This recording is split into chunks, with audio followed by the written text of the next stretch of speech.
Hello guys, welcome back. എൻ്റെ പേര് അതുൽ രാജ്. ഞാനിവിടെ പറയാൻ വന്നിരിക്കുന്നത് അനോമി എന്ന് പറയുന്ന ഭാവന നായികയായിട്ട് വരുന്ന പുതിയ മൂവിയാണ്. പടത്തെ പറ്റി പറയാനാണ് വന്നിരിക്കുന്നത്. പടത്തെ പറ്റി ആദ്യം തന്നെ പറയാനുള്ളത്, പടത്തിന്റെ ഡയറക്ടർ റിയാസ് മാരത്താണ് ഡയറക്ട് ചെയ്തിരിക്കുന്നത്. റൈറ്റിങ്ങും ഡയറക്ഷനും സ്ക്രീൻ പ്ലേയും എല്ലാം പുള്ളിക്കാരൻ തന്നെയാണ്. പിന്നെ സ്റ്റോറിയും കൂടി ഇട്ടുപോയി. സ്റ്റോറിയും പുള്ളിക്കാരൻ തന്നെയാണ്. പിന്നെ സിനിമാറ്റോഗ്രഫി സുജിത്ത് സാരാങ്കാണ് സിനിമാറ്റോഗ്രഫി. ഒരു രക്ഷയില്ലാത്ത വിഷ്വലും സീൻസും കാര്യങ്ങളൊക്കെ ആയിരുന്നു. ഒരു രക്ഷയില്ലെന്ന് തന്നെ പറയാം. പിന്നെ editor by Kiran Das, music by Harshavardhan Rameshwaram. മോനിസ്, ഒരു രക്ഷയില്ലാത്ത മ്യൂസിക്കാണ് പടത്തിൽ മൊത്തം കാണിച്ചു വെച്ചിരിക്കുന്നത്. പുള്ളി ഇത്രയും കാലം മറ്റ് തെലുങ്കിലും കന്നഡയിലും ഹിന്ദിയിലൊക്കെയാണ് ഒട്ടുമിക്ക സിനിമയിലും മ്യൂസിക് ചെയ്തിരിക്കുന്നത്. പുള്ളി മലയാളത്തിലേക്ക് ഒരു ഒറ്റക്കൊമ്പല്ല മറ്റേ പുള്ളി ചെയ്യാൻ വന്നാണെന്ന് തോന്നുന്നു. പടം പിന്നെ ഇറങ്ങാത്തതുകൊണ്ട് പുള്ളി ഏത് രീതിയിലാണ് പുള്ളിയുടെ കാര്യങ്ങളെന്ന് നമുക്ക് അറിയാൻ മേലാഞ്ഞ്. പിന്നെ ഇതാണെന്ന് തോന്നുന്നു, എനിക്ക് തോന്നുന്നു, എന്റെ തീരുമാനത്തിൽ ഇതാണെന്ന് തോന്നുന്നു പുള്ളി ഇരിക്കുന്ന മലയാളത്തിലെ അടുത്ത പടം. ഒരു രക്ഷയില്ല, ഒരു കിടില. ആ ബിജിഎം എന്ന് വെച്ചാൽ നമുക്ക് ഒരു നോർമലി ഒരു ഇൻവെസ്റ്റിഗേഷൻ മൂവിക്ക് വേണ്ട ടൈപ്പ്. അതായത് നമുക്ക് ഒരു ക്യൂരിയോസിറ്റി ഉണ്ടാക്കാത്ത രീതിയിലുള്ള ഓരോ സീൻസും കാണിക്കുമ്പോൾ അതിനനുസരിച്ചുള്ള ഒരു ക്യൂരിയോസിറ്റി ഉണ്ടാക്കുന്ന രീതിയിലുള്ള ബീജം കൊടുക്കണമല്ല. ഒരു രക്ഷയില്ലെന്ന് തന്നെ പറയാം. പക്ഷെ പിന്നെ അതിനടുത്ത് തന്നെ പറയാനുള്ളത്, അതില്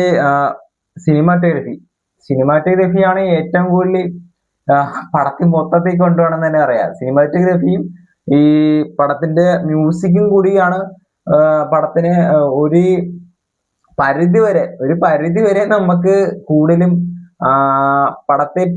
പടം കാണാൻ പിടിച്ചിരുത്തുന്നത്. ആ രീതിക്ക് കൊണ്ടുപോകണത് അത് മാത്രമാണ്. പിന്നെ പടത്തിന്റെ കാസ്റ്റിംഗ് ലിസ്റ്റ് പറയുകയാണെങ്കിൽ, റഹ്മാൻ, ഭാവന, ബിനു പപ്പു, അർജുൻ ലാൽ, ഷിബിൻ ബിൻസൺ എന്നിങ്ങനെ അടങ്ങുന്നതാണ് പടത്തിന്റെ കാസ്റ്റിംഗ്. ഈ പടത്തെ പറ്റി പറയുകയാണെങ്കിൽ, ഞാൻ സത്യം പറഞ്ഞ ഈ പടം ശരിക്കും പോകണമെന്നുള്ള കരുതിയെന്ന് വെച്ചല്ല. പക്ഷെ ഇന്ന് രാവിലെ തൊട്ട് വരുന്ന പടത്തിന്റെ ഒട്ടനവധി പോസിറ്റീവ് റിവ്യൂവും കാര്യങ്ങളൊക്കെ കണ്ടപ്പോ ശരിക്കും പോകണമെന്നുള്ള രീതിയിൽ മൈൻഡ് കയറി രാത്രിക്ക് ഷോയ്ക്കാണ് ഞാൻ ബുക്ക് ചെയ്തത്. പോയി കണ്ടത് ഒരുമാതിരി തിരക്കില്ലാത്ത തിയേറ്ററും കൂടിയാണ് കണ്ടത്. അതുകൊണ്ട് നല്ലപോലെ അത്യാവശ്യം സൗണ്ട് എഫക്റ്റും കാര്യങ്ങളൊക്കെ എക്സ്പീരിയൻസ് ചെയ്യാൻ കൂടി പറ്റി നമുക്ക്. അത് ഒട്ടുമിക്ക ഈ പടം കണ്ടിറങ്ങി ഒട്ടുമിക്ക റിവ്യൂവേഴ്സും പറയണത് നല്ല സൗണ്ട് എഫക്റ്റും കാര്യങ്ങളാണ്. അത് സൗണ്ട് എഫക്റ്റും കാര്യങ്ങളൊക്കെ എക്സ്പീരിയൻസ് ചെയ്യുന്ന ടൈപ്പ് തിയേറ്ററിലാണ് പോയി നമ്മൾ കാണണമെങ്കിൽ അത്രമാത്രം പടം നമുക്ക് അത് എഫക്റ്റ് ചെയ്യുമെന്നാണ് അവർ പറഞ്ഞത്. അപ്പൊ ഞാൻ എന്നെ കൊണ്ടാകുന്ന രീതിയിൽ ഒരു പറ്റാവുന്ന തന്നെ തിയേറ്ററിലാണ് പോയി കണ്ടത്. കാരണം കുഴപ്പമില്ലാത്ത രീതിയിൽ നമുക്ക് പടം ഫീൽ ചെയ്യുന്ന തന്നെ പറയാം. ഈ ഓരോ ക്യാരക്ടറിനെ കുറിച്ച് പറയുകയാണെങ്കിൽ, ആദ്യം തന്നെ പറയാനുള്ള റഹ്മാൻ. പുള്ളിക്കാരൻ ചെയ്തിരിക്കുന്ന ഒരു പോലീസുകാരൻ, ഒരു IPS ഓഫീസർ എന്ന ഒരു പദവി നിൽക്കുന്ന വ്യക്തിയുടെ ക്യാരക്ടറാണ് ഇവർ ചെയ്തിരിക്കുന്നത് സിനിമയിൽ. പിന്നെ പറയാനുള്ളത് വെച്ചാൽ, പുള്ളിയുടെ ഒരു കൃത്യ നിർവഹണത്തെ തടസ്സപ്പെടുത്തി രാഷ്ട്രീയ സ്വാധീനം ഒക്കെ മൂലം ഒരു കൂച്ചുവിലങ്ങിട്ടിരിക്കുന്ന പറയാല്ലേ, ആ ഒരു അവസ്ഥയിൽ നിൽക്കുന്ന ഒരു പോലീസുകാരനാണ്. അപ്പൊ പുള്ളിക്ക് പുള്ളിക്ക് വർക്ക് ചെയ്യാനായിട്ട് രാഷ്ട്രീയക്കാരാണെങ്കിലും മേലായിട്ടുള്ള ഓഫീസേഴ്സ് ആണെങ്കിലും സമ്മതിക്കാവുന്ന ഒരു അവസ്ഥയിൽ നിൽക്കുന്ന ഒരു സിറ്റുവേഷനിൽ വരുന്ന കേസും തുടർന്ന് നടത്തുന്ന അന്വേഷണവും ഒക്കെയാണ് ഈ പടത്തിന് പുള്ളിയുടെ ക്യാരക്ടറിനെ പറ്റി പറയുന്നത്. പിന്നെ ഭാവന, പുള്ളിക്കാരത്തി ഇതിനകത്ത് ഫോറൻസിക് ഓഫീസറായിട്ടാണ് വർക്ക് ചെയ്യുന്നത്, കാണിക്കുന്നത് ക്യാരക്ടർ. നല്ലൊരു നീറ്റ് ആൻഡ് ക്ലീൻ ആയിട്ട് തന്നെ ആ ക്യാരക്ടർ വേണ്ട എന്താന്ന് വെച്ചാൽ അതുപോലെ തന്നെ ചെയ്തു വെച്ചിട്ടുണ്ട്. നമുക്ക് ഇങ്ങനെ ഒരു പടം സത്യം പറഞ്ഞാൽ കേരളത്തിൽ, അതായത് മലയാള സിനിമയിൽ നിന്ന് അപൂർവമായിട്ടൊക്കെയാണ് ഇങ്ങനെയൊക്കെ നല്ലൊരു ത്രില്ലർ അല്ലെങ്കിൽ ഒരു കേസ് അന്വേഷണം ഇൻവെസ്റ്റിഗേഷൻ രീതിയിലുള്ള കിടിലം പടമൊക്കെ ഇറങ്ങണത്.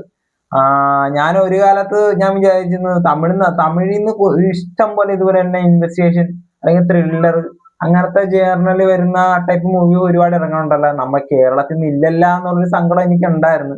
പക്ഷെ ഇപ്പൊ ഈ അടുത്ത കാലഘട്ടത്തിൽ ഇറങ്ങിയ ഒട്ടുമിക്ക പടവും അത് ഗോളം ആയിക്കോട്ടെ, അങ്ങനെ ഗോളം ഉൾപ്പെടുന്ന കുറെ ടൈപ്പ് മൂവീസ്, ഇൻവെസ്റ്റിഗേഷൻ അല്ലെങ്കിൽ ത്രില്ലർ, ശരിക്കും നമുക്ക് പ്രാന്ത് പിടിച്ചു പോകുന്നു. ചിലപ്പോ കഥ അല്ലെങ്കിൽ പടം കണ്ട് നമ്മൾ വീട്ടിൽ വന്നു കഴിയുമ്പോ അതിനെപ്പറ്റി ഒന്ന് ചിന്തിച്ചു കഴിഞ്ഞാൽ ശരിക്കും ഒന്ന് വട്ട് പിടിക്കുന്ന രീതിയിലത്തെ ടൈപ്പ് മൂവീസ് ഒട്ടുമിക്കതും നമ്മുടെ കേരളത്തിൽ നിന്ന് ഇറങ്ങി, അല്ലെങ്കിൽ മലയാള സിനിമയിൽ തന്നെ ഇറങ്ങി എന്ന് തന്നെ പറയാം.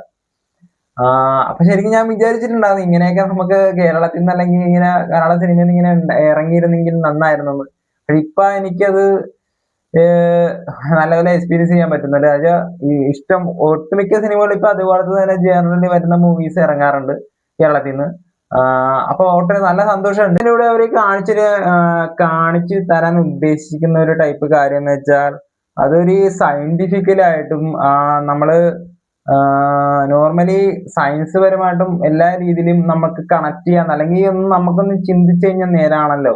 അല്ലെങ്കിൽ നോർമലി അതിനെപ്പറ്റി ഡീറ്റെയിൽ ആയിട്ട് അറിയാവുന്ന ഒരു വ്യക്തി എന്ന രീതിയിലല്ല, എന്നാലും നോർമലി ഒരു പ്രേക്ഷകൻ എന്ന പടം കണ്ടു കഴിഞ്ഞാൽ നേരെ അങ്ങനെയൊക്കെ ഒന്ന് ചിന്തിച്ചു കൂടായില്ല എന്ന രീതിയിലുള്ള ഒരു തോട്ട് എന്ന രീതിയിലുള്ള ഒരു മൂവിയും കൂടിയാണിത്.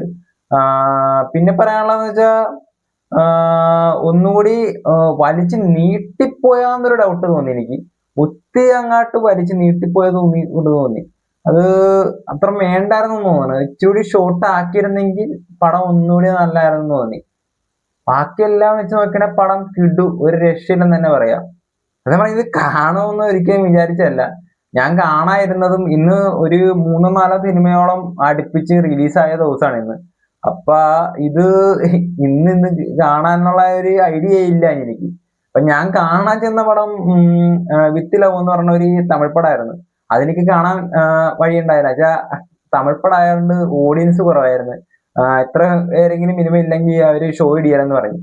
അപ്പൊ അങ്ങനെ വന്നപ്പോ പടം കാണാൻ പറ്റിയില്ലല്ലോ എന്ന് ഓർത്ത് ഞാൻ പിന്നെ വീട്ടിലോട്ട് പോന്നു.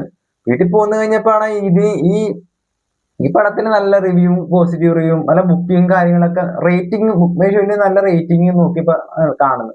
അപ്പൊ ഞാനത് ബുക്ക് ചെയ്തേക്കാം കണ്ടേക്കാന്ന് ഓർത്ത് പോയി. പക്ഷെ ട്രെയിലർ പോലും ഞാൻ ചുമതല കണ്ടില്ല. ഈ പടത്തിന്റെ ട്രെയിലർ പോലും ഞാൻ ചുമതല കണ്ടില്ല എന്ന് തന്നെ പറയാം. കാണാനായിട്ട് എനിക്ക് എന്റെ ഒരു കൂട്ടുകാരൻ അല്ലെങ്കിൽ ചേട്ടച്ചാര് അയച്ചു തന്നായിരുന്നു. ഞാനത് ജസ്റ്റ് തുടക്കത്തിൽ തന്നെ കണ്ടപ്പോ ഒരു ഇൻവെസ്റ്റിഗേഷൻ, നോർമലി ഇൻവെസ്റ്റിഗേഷൻ മൂവി തന്നെ ആയിരിക്കും എന്ന് ഓർത്ത് ഞാൻ സ്കിപ്പ് ചെയ്താ വിട്ട. ജസ്റ്റ് തുടക്കം മാത്രമേ കണ്ടിട്ട്. അപ്പൊ ഞാനിത് പക്ഷെ അതിനെപ്പറ്റി ഒരു ഇന്റർവ്യൂവും കേട്ടില്ല, ഒന്നും ട്രെയിലർ പോലും ചുമതല കണ്ടില്ല. എല്ലാം ഒന്നും അറിയാൻ മേലാതെ പോയി കണ്ടപ്പോ എനിക്ക് പ്രത്യേക ഒരു എക്സ്പീരിയൻസ് ആണ് എനിക്ക് ഉണ്ടാക്കാൻ സാധിച്ചത്. അതുകൊണ്ട് ഞാൻ പറയണ അത്യാവശ്യം തിരക്കില്ലാത്ത ടൈപ്പ് മൂവിയാണിത്. എല്ലാവരും പോയി കണ്ടു നോക്കണം.